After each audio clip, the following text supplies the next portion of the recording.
नमस्कार दोस्तों, मैं रविकांत मनी अथक प्रयास यूट्यूब चैनल पे एक बार फिर से आपका हार्दिक अभिनंदन स्वागत करता हूं। जैसा कि आप सभी देख रहे थे, जो इससे पहले जो भी वीडियो बनाया उसको बहुत सारा प्यार आप लोगों से मिला, इसके लिए सहृदय धन्यवाद।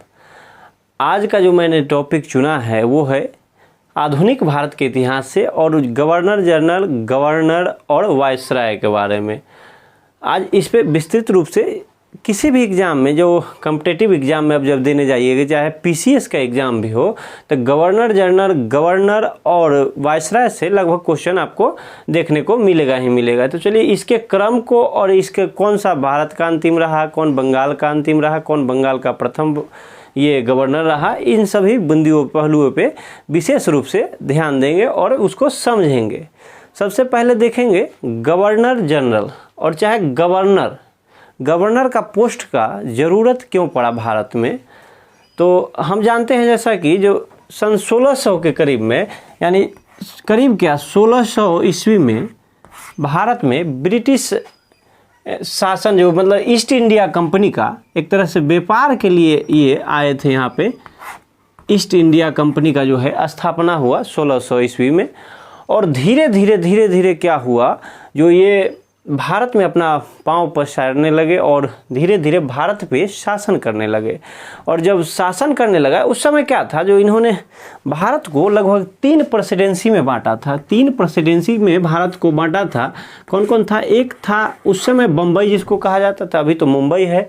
सेकंड था आपका मद्रास, नहीं यहाँ सेकंड था मद्रास और थर्ड था आपका बंगाल। सबसे इम्पोर्टेंट भी था बंगाल प्रेसिडेंसी। तीनों प्रेसिडेंसी याद देख लीजिए क्या है, मद्रास, बंगाल और बम्बई 3 प्रेसिडेंसी था। उन तीनों में सबसे इम्पोर्टेंट प्रेसिडेंसी जो थे वो बंगाल था। बंगाल काहे था सबसे इम्पोर्टेंट? काहे कि बंगाल में था उस समय, देखिए क्या था, बाद में चल के प्लासी का युद्ध हुआ और बंगाल के क्षेत्र में ही बक्सर का युद्ध हुआ। इन सभी से बंगाल ज़्यादा प्रभावित था और बंगाल से ही ब्रिटिश शासन का एक तरह से स्टार्ट कहिए, शुरू वहीं से ब्रिटिश शासन का शुरुआत हुआ बंगाल से ही। तो इसलिए बंगाल सबसे इम्पोर्टेंट था। तो वहीं के अब अभी सबसे पहले देखेंगे बंगाल का जो है गवर्नर, बंगाल का गवर्नर जनरल, उसके बाद फिर भारत का गवर्नर जो उसको बनाया गया। इन सभी पहलुओं पे विशेष रूप से ध्यान देंगे। सबसे पहले देखते हैं क्या, जो एक शब्द है गवर्नर का, ये पढ़िए क्या है। नंबर 1 है बंगाल का गवर्नर। तो 1757 में जब रॉबर्ट क्लाइव प्लासी के युद्ध में और युद्ध में विजय हुए थे, तो उस समय वो वहाँ के हेड थे। तो रॉबर्ट क्लाइव को ही सर्वप्रथम वहाँ का बंगाल का गवर्नर बना दिया गया। किसको? क्लाइव को। क्लाइव, तो यहाँ पे आप देख लीजिए, क्लाइव भारत का नहीं, बंगाल का प्रथम गवर्नर कौन थे? क्लाइव थे। उसके बाद सेकेंड अगर देखिए, उसमें 2 चीज़ आप इम्पोर्टेंट रखिए। एक तो प्रथम, फिर अगर प्रथम है तो फिर अगर अगला चेंज होगा तो वो वहाँ पे कोई अंतिम आएगा, तो वहाँ पे देखेंगे फिर अंतिम। तो बंगाल का प्रथम जो गवर्नर थे वो रॉबर्ट क्लाइव थे और अंतिम अगर पूछा जाए तो अंतिम गवर्नर जो थे वो वारेन हेस्टिंग्स थे। वारेन हेस्टिंग्स जो कि बंगाल का अंतिम गवर्नर। जब यहाँ अंतिम हुआ तो किसी न किसी का शुरुआत होगा तब अंत होगा। तो उसी वारेन हेस्टिंग्स को जब ये गवर्नर शब्द को बदला गया और गवर्नर जनरल जो नाम दिया गया 1773 के रेगुलेटिंग एक्ट के द्वारा, और वही गवर्नर जनरल जब शब्द आया तो जब अंतिम गवर्नर जो थे बंगाल के वो कौन थे? Warren Hastings. उसी को गवर्नर जनरल बना दिया गया। बंगाल का प्रथम गवर्नर इस तरह से कौन हो गए? वारेन हेस्टिंग्स, जो कि 1773 के रेगुलेटिंग एक्ट के तहत आएंगे। उसके बाद देखेंगे फिर बंगाल का जब यहाँ गवर्नर जनरल का बात हुआ तो फिर अंतिम गवर्नर जनरल देखा जाए। बंगाल का अंतिम गवर्नर जनरल जो थे वो लॉर्ड विलियम बेंटिक थे। लॉर्ड विलियम बेंटिक जो है बंगाल के अंतिम गवर्नर जनरल थे और यही लॉर्ड विलियम बेंटिक को भारत का प्रथम गवर्नर जनरल बनाया गया, जो कि बंगाल के अंतिम गवर्नर जनरल को भारत का प्रथम गवर्नर जनरल बनाया गया, लॉर्ड बेंटिक को, जो कि 1833 के चार्टर्ड एक्ट के, आपने चार्टर्ड एक्ट पढ़ा होगा, और उसी के तहत विलियम बेंटिक को भारत का प्रथम गवर्नर जनरल बनाया गया। देखिए शब्द आप यहाँ पे इम्पोर्टेंट ध्यान दीजिएगा, यहाँ है भारत का गवर्नर जनरल और यहाँ है बंगाल का गवर्नर जनरल। तो बंगाल का गवर्नर जनरल प्रथम जो थे वो कौन थे? वारेन हेस्टिंग्स थे।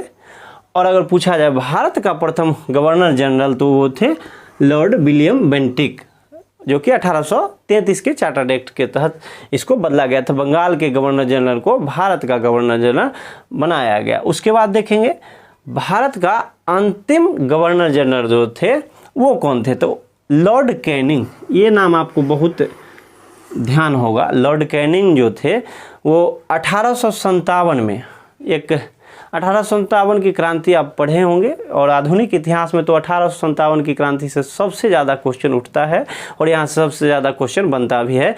तो 1857 के युद्ध में, जो युद्ध क्या कहिए, 1857 की क्रांति कहिए, और वो प्रथम भारत का जो क्रांति भी था, स्वतंत्रता संग्रामी उसमें भिड़े थे बहुत ज़्यादा, और अंग्रेज से विद्रोह एक तरह से हो गया था ब्रिटिश भारत में।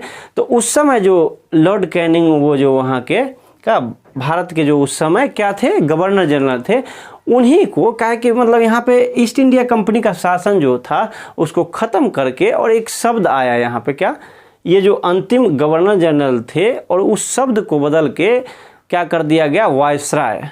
तो भारत का अंतिम गवर्नर जनरल जो थे वो कौन थे? Lord Canning. उन्हीं को 1858 के एक्ट के द्वारा भारत का वायसराय बना दिया गया। और वायसराय का शब्द क्या होता है? राजा का प्रतिनिधित्व करने वाला व्यक्ति, वायसराय। और यही जो है क्राउन का शासन भी यहाँ से स्टार्ट हो गया, यानी कि सीधे जो है ब्रिटेन से भारत पे अब शासन होने लगा। और वो किसके माध्यम से? एक भारत में वायसराय की नियुक्ति से, जो कि 1858 के एक्ट के द्वारा हो गया। यहाँ से अब जो है वायसराय का शासन चला आज़ादी के तरफ, आज़ादी के समय तक, और वही आज़ाद भारत के बाद जो है फिर इसको बदला गया। चलिए देखते हैं। भारत का प्रथम वायसराय जो थे लॉर्ड कैनिंग थे, जो कि 1858 के एक्ट के द्वारा हुआ था, उनकी नियुक्ति। वही बात करते हैं अगर भारत का अंतिम वायसराय, तो भारत का अंतिम वायसराय जो थे लॉर्ड माउंटबेटन थे। और लॉर्ड माउंटबेटन जो थे, लॉर्ड माउंटबेटन, इनके बारे में ये कहा जाता है जो इनकी कांग्रेस से बहुत ज़्यादा बनती थी, और उस समय जो कांग्रेसी नेता थे उनसे ज़्यादा बनने के कारण, ज़्यादा लगाव होने के कारण, जब भारत को स्वतंत्रता मिली या भारत स्वतंत्र हुआ, तो स्वतंत्र भारत का प्रथम गवर्नर जनरल जो है माउंटबेटन को ही बनाया गया। देखिए इस जगह क्या हुआ, जब भारत का अंतिम जो है वायसराय, और यहाँ पे देखिए वायसराय को फिर से चेंज करके गवर्नर जनरल पद का नाम ये फिर से रखा गया। काहे कि जब आज़ाद हुआ भारत तो उस समय आवाज़ उठी, जो वायसराय का क्या अर्थ होता है, जो राजा के द्वारा नियुक्त या प्रतिनियुक्त किया गया व्यक्ति। और यहाँ राजतंत्र और राजशाही शासन तो था नहीं, और अब तो भारत आज़ाद हो गया था, इसलिए क्या हुआ, जो इस शब्द को पुनः गवर्नर जनरल कर दिया गया। और इस तरह स्वतंत्र भारत के प्रथम गवर्नर जनरल जो थे लॉर्ड माउंटबेटन को बनाया गया। और उसके बाद एक और देख लीजिए, अंतिम जो थे, यानी कि स्वतंत्र भारत के प्रथम भारतीय, ये आप हमेशा याद रखेंगे, स्वतंत्र भारत के प्रथम भारतीय गवर्नर जनरल की बात करें अगर, तो वो थे श्री राजगोपालाचारी, यानी कि चक्रवर्ती राजगोपालाचारी जी को क्या किया गया, स्वतंत्र भारत के प्रथम गवर्नर जनरल नियुक्त किया गया, जो कि भारतीय थे। प्रथम तो क्या थे, स्वतंत्र भारत के प्रथम गवर्नर जनरल कौन था, लॉर्ड माउंटबेटन थे। और यही बात करें अगर, जो भारतीय शब्द जब लग जाएगा तो वो स्वतंत्र भारत के प्रथम भारतीय गवर्नर जनरल तो सी राजगोपालाचारी, यानी कि चक्रवर्ती राजगोपालाचारी जी थे। और इसके बाद जो है गवर्नर जनरल के पद को ही समाप्त कर दिया गया, और फिर आया राष्ट्रपति का शासन, यानी कि प्रेसिडेंट का नियुक्ति होने लगा, राष्ट्रपति का चुनाव, और बहुत सारा प्रक्रिया जो संवैधानिक प्रक्रिया में आ गया। और ये जो है गवर्नर, इस तरह से गवर्नर और गवर्नर जनरल वायसराय का जो एक क्रम चला, श्रृंखला चला था, वो यहाँ पे आके आज़ाद भारत में समाप्त हो गया। काहे कि क्या हुआ, 26 नवंबर 1949 को भारत ने क्या किया, संविधान को अंगीकृत किया, और 26 जनवरी 1950 को भारत ने संविधान को अपनाया। और इस तरह से ये पद समाप्त होकर संवैधानिक पद की एक तरह से नियुक्ति या संवैधानिक पद जो है बनाया गया। और ये जो है श्रृंखला चला आ रहा था जो कि ईस्ट इंडिया कंपनी के समय से वो समाप्त हो गया आज़ादी के बाद।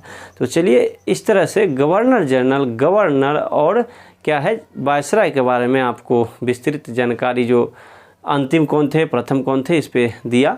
कैसा लगा ये वीडियो, ये नीचे कमेंट में ज़रूर लिखें, और अच्छा लगे वीडियो तो लाइक करें और दोस्तों के साथ शेयर भी करें। चैनल को सब्सक्राइब भी कर लीजिएगा। धन्यवाद।